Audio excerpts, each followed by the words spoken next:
I'll go next. I've just been playing a game. I fucking hate games, but I've been playing them. Remnant 2. I wanted to talk about this other week. Now, I talked about Remnant. This is how long we've been podcasting. When the first one came out, yeah, it was quite early on while we were doing it. Yeah, I sang its praises. I was like, oh, this is closest I've felt to a Souls-like actually hitting the mark. Remnant 2's transcended that. It's not Souls-like anymore. It's its own thing. I've heard very good things. It's the most fun I've had in a shooting game since when I first started playing Destiny 2.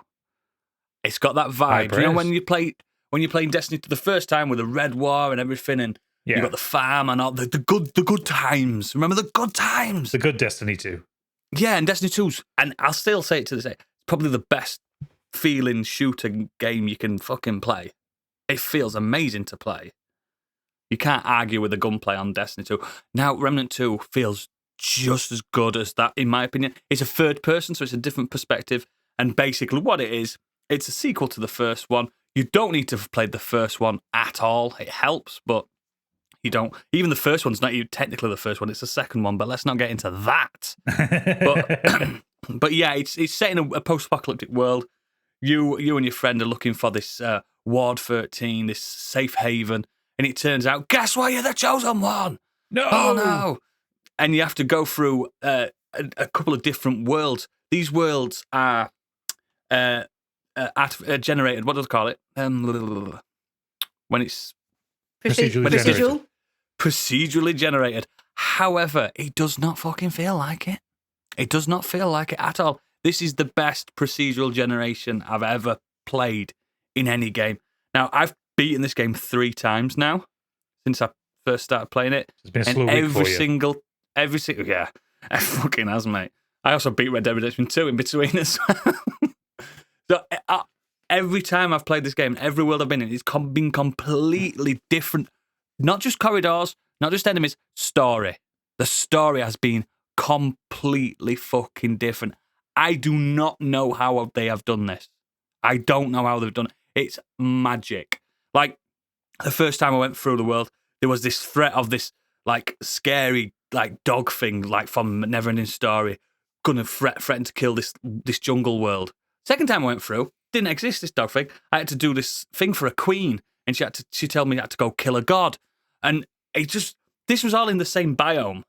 And then there's 4 more biomes that have got loads more different stories. So you get the gameplay is you can go solo or with 2 other mates. You've got guns. It starts off with guns, right? You have got melee weapons, but it's not about that. It starts off with guns. So you're going in, enemies come at you, you kill them, you get to another checkpoint. Simple. That's the kind of stuff people like. But it's just the actual loop of it is fantastic. There's absolutely zero loot boxing or anything like that. There's no stuff you can buy.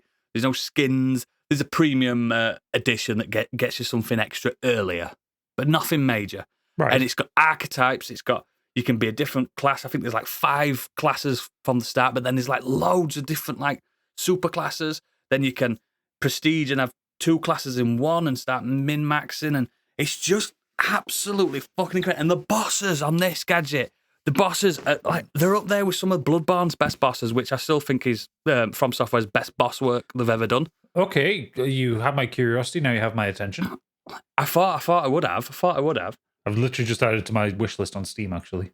It is genuinely and I've played the whole thing alone.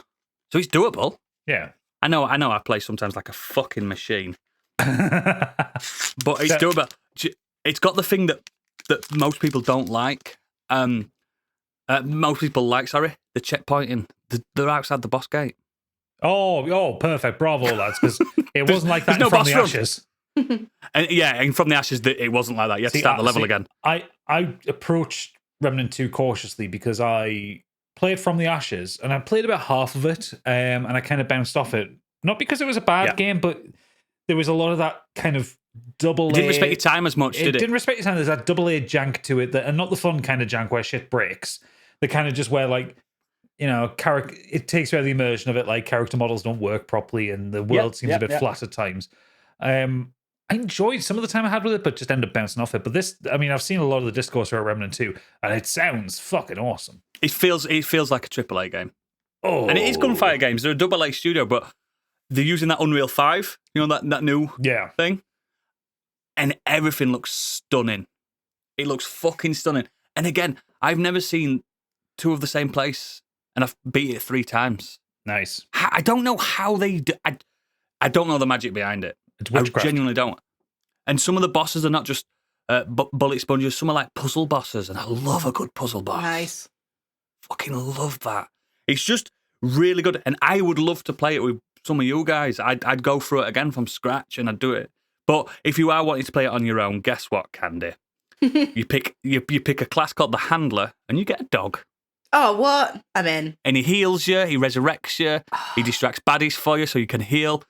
There's a single-player class in it, which they didn't have in the original Remnant, did they, Gadget? Is the dog safe, though? Can the dog be killed? The dog cannot. It can be killed, but it doesn't die in the lore.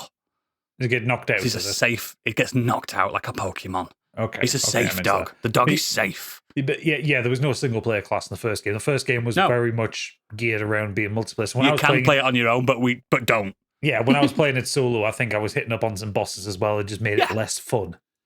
This game, it scales everything. If there's just 2 of you, if there's 3 of you, it scales everything. Whoever is the highest level in that party, you are fighting their enemies. So if you're playing it from scratch with someone, you should all play it from the scratch. Don't. If I jumped in now, new game plus fucking 3 or whatever, you'd never do anything. But it's just really good. Like, a lot of people don't like swords and shields. This is fucking Kalashnikovs and grenades. Do you know what I mean? It's fucking good, man. It just feels so good. Like, the only person I know that's playing it is Xenos in our Discord, and he's been adoring it as well. And you know what he gets like? He gets obsessed with stuff in a good way, and I'm same as him. Like, there's like secret classes that I still haven't yet discovered. And it's just such... It's up there with Gotti, mate. It's proper up there. What platform? It's got to go against Dredge, which I fucking love Dredge, but don't think it's going to win Gotti. No, especially after what you guys are going to talk about very soon. But I think people should give it a chance. It's 40 quid as well. Yeah, I also noticed that it's 41 quid on Steam. So it's just like... It's 40 quid! Ooh. If you're in the mood for it, it's not too difficult. There's easy, medium, hard difficulties and stuff like that. I beat it on my own on hardest difficulty, guys. You can do it. Yeah. I'm an idiot though, aren't I? I'm one of them you idiots. You are, but we love it. I love it. I love it so much. I can't sing its praises. On PS5 as well, it uses the haptic triggers, and I'm a big fan of that. You can turn them off, but